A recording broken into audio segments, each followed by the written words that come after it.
Sometimes I realize,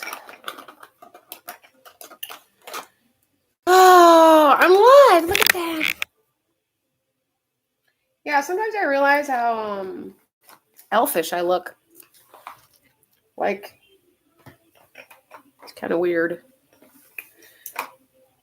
Well, not really weird, but waiting for my kid to get out of the shower so we can go grocery shopping. So I figured I'd just put a little bit of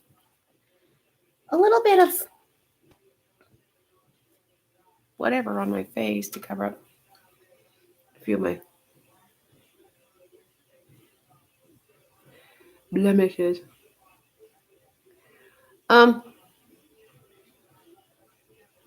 Yeah.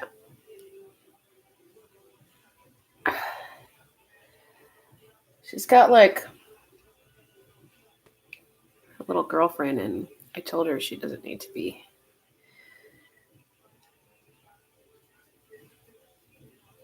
consumed by a romantic relationship. She's only 14. But because I know I was like 12 and having romantic relationships, I was having sex when I was 13.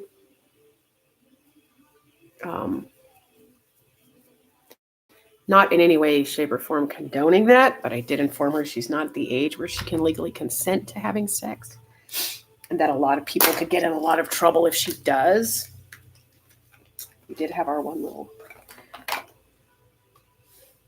incident that's really nothing I want to talk about for her sake. But I mean,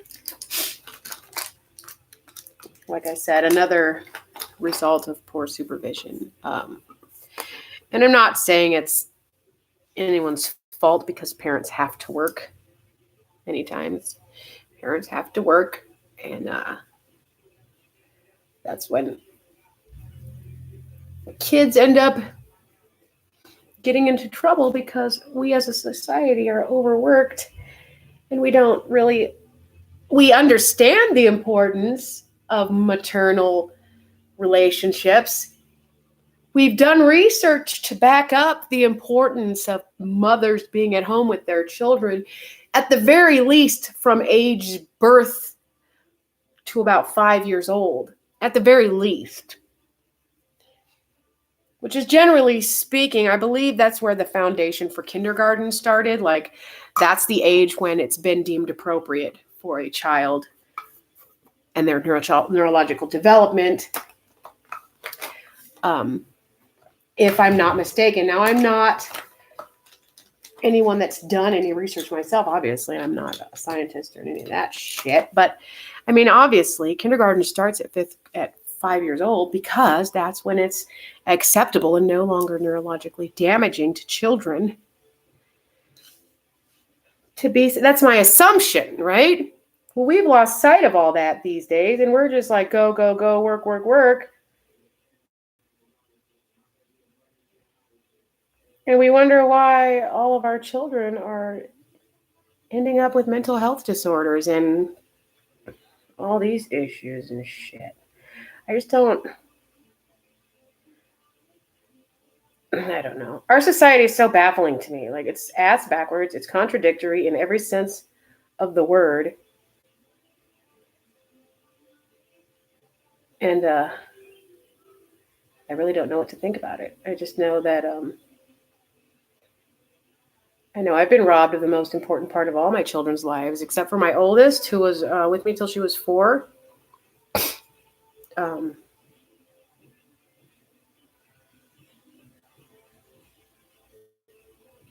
I think she's the least affected by all of this.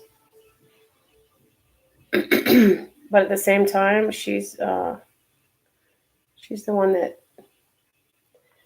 displays a lot of Amber-like symptoms.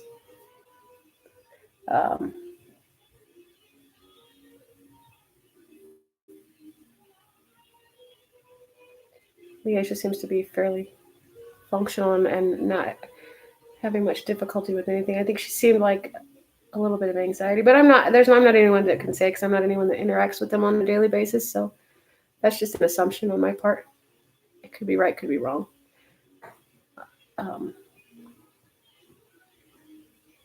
I guess most people would attribute that to just not being used to a faster paced city and surroundings and lifestyle. But I don't think it's all of that. I think based on what I see of her online, she's doing great, excellent in comparison to how she was doing when CPS had intervened. She's the one that actually stopped speaking when she was placed into a place called Casa de los Niños. She stopped speaking. And before that, she would speak almost in full sentences, not full sentences. She was two. But she spoke very well for her age. Once CPS intervened, she went back to a lot of her and mine and just single word sentences or expressions. And so she was the one I thought would be the most affected. But she was also the one that was placed in foster care rather than with my family. I think my son was too for a moment. Needless to say, my kids have gone through far too much for no fucking reason. Granted, if they were still with me, they would have a mother with a lot less conservative ideals and a lot less restriction and a lot more room for emotional and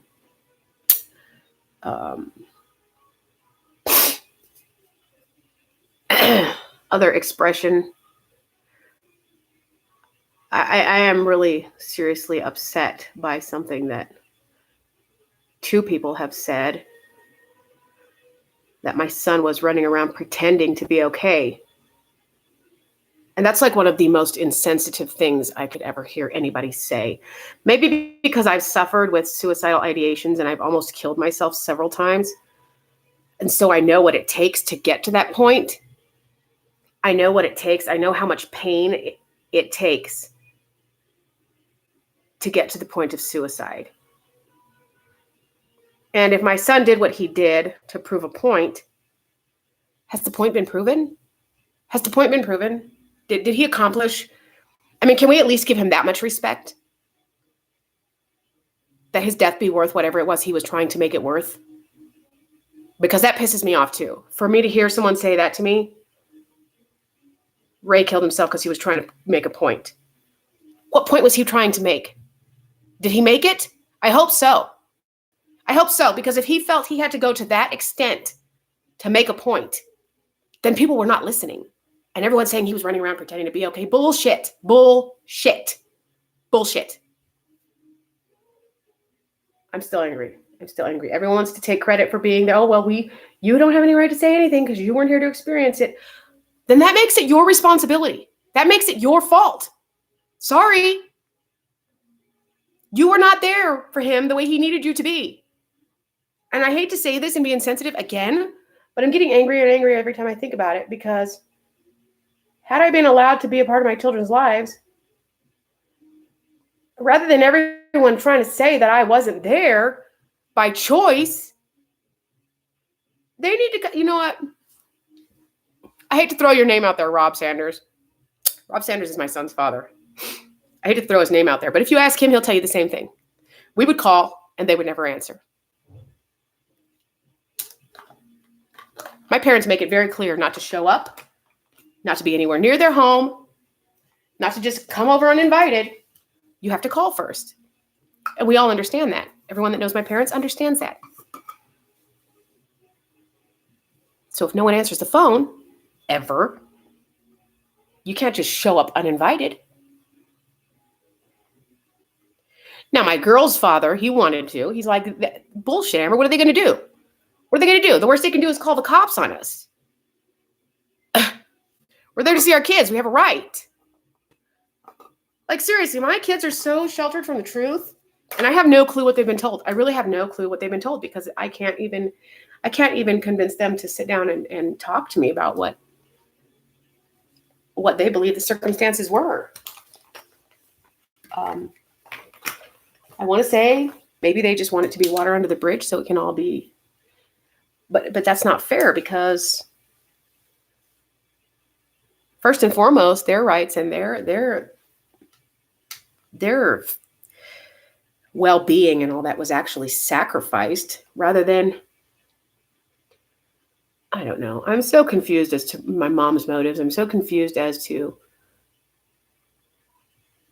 what the hell or who the hell is running to my mom saying, "Oh my God, did you hear what Amber said? Well, what gives her the right? What makes her think she has the right to say these things?" I honestly don't believe anyone's going to my mother saying that.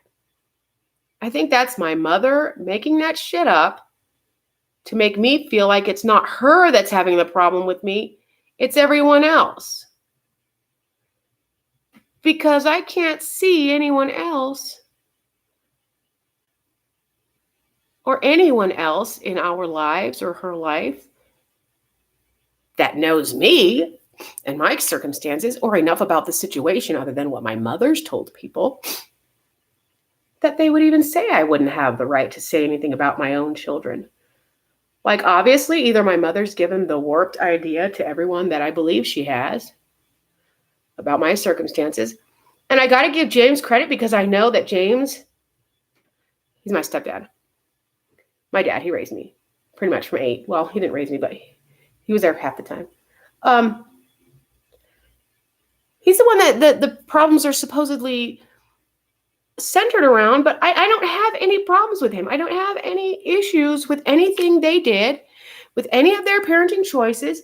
I do bring them up with fact-based information, like behind it, just to share with others so they don't make the same mistakes other people have made when it comes to sacrificing the neurological development of children and exposing children to abuse, whether it be emotional or physical.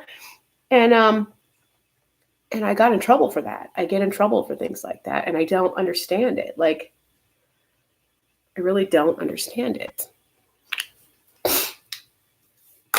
I don't know. I don't know. Blech. I'm still sitting here waiting for my daughter to get out of the shower so we can go to the grocery store. That's pretty much all I do during the day is just, or for regular days. That's my makeup.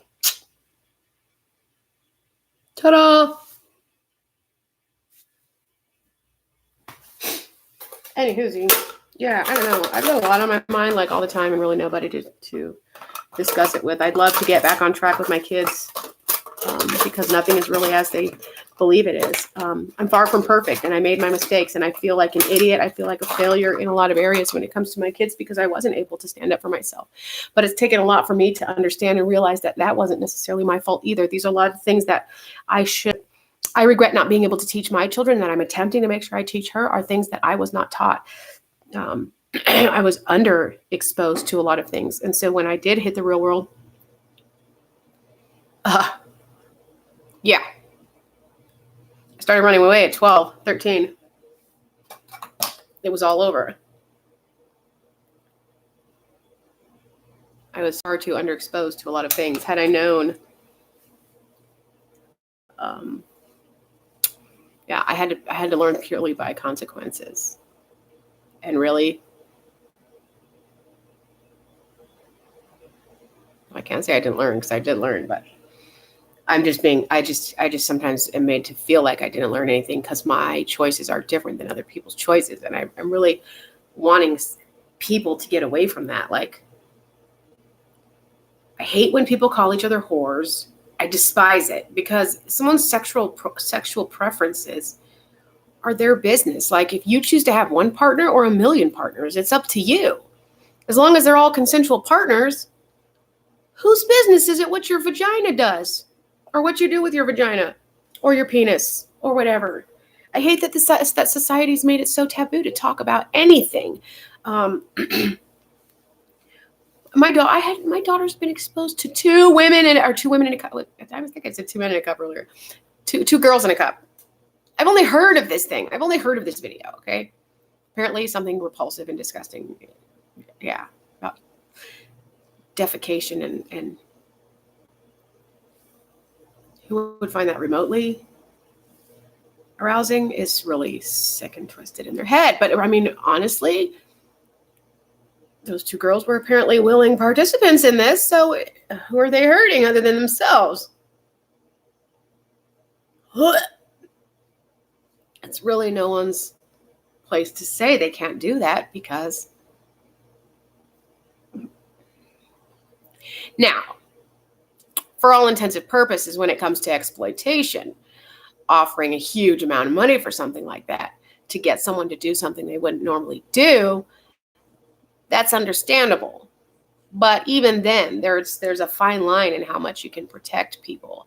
Now, we fail to protect people from other people, and we're overly protective of what we allow people to expose themselves to.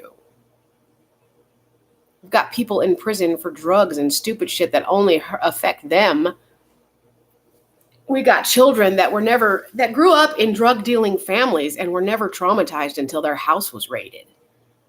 Like, seriously, we don't consider that shit.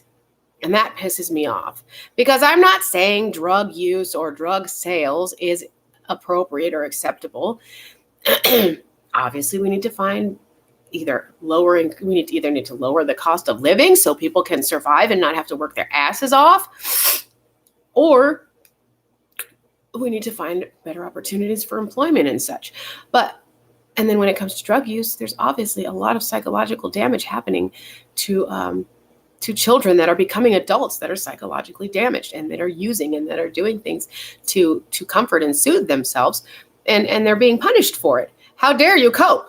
How dare you cope the only way that's been successful so far? Because everything else is either overly priced and you can't afford it, or it's just not accessible to you. Drugs are an expensive habit for the most part. Like, seriously, when drugs are cheaper than effective treatment, there's a problem. Yeah. And when medication is there's no difference between being on a drugs and going to a county health, mental health facility. I don't believe they offer you groups and things like that, but they're more medication based than anything else. One drug replacing another drug. It's stupid. And a lot of those psych meds are causing people to be more suicidal than they ever were. It's causing other issues, making them even more psychotic than they ever were. I do believe all the shootings and all the violent things that are going on, they keep referencing people with mental health issues. Are they on medication when these things are happening? Are they on medication when these things are happening? That's what I want to know. I bet psych meds are a common denominator in a lot of the people that are going ape shit and hurting people. And if they're not, well, then I stand corrected. But I'm just saying, that's the thing to consider. Psych meds have had me more psychotic than any street drug has ever had me. Psych meds have had me more psychotic than any street drug has ever had me. More uncomfortable in my skin, more uncomfortable to the point where some of my psych meds actually made me have to use an illegal substance to feel okay and to not be like writhing out of my skin because of the sensations I was feeling, because of the way my mind was thinking, and because I didn't feel safe around myself and I didn't feel safe to other people. And so I had to literally use illegal substances to regain my competence, to regain my lucidity. Seriously, it was ridiculous. Is it lucidity? That's the right word? Anyways. That being said, I got to hurry this kid out of the shower so we can go get groceries. Thank you for watching me blibber and blabber and jibber and jabber about nothing. Have a lovely day.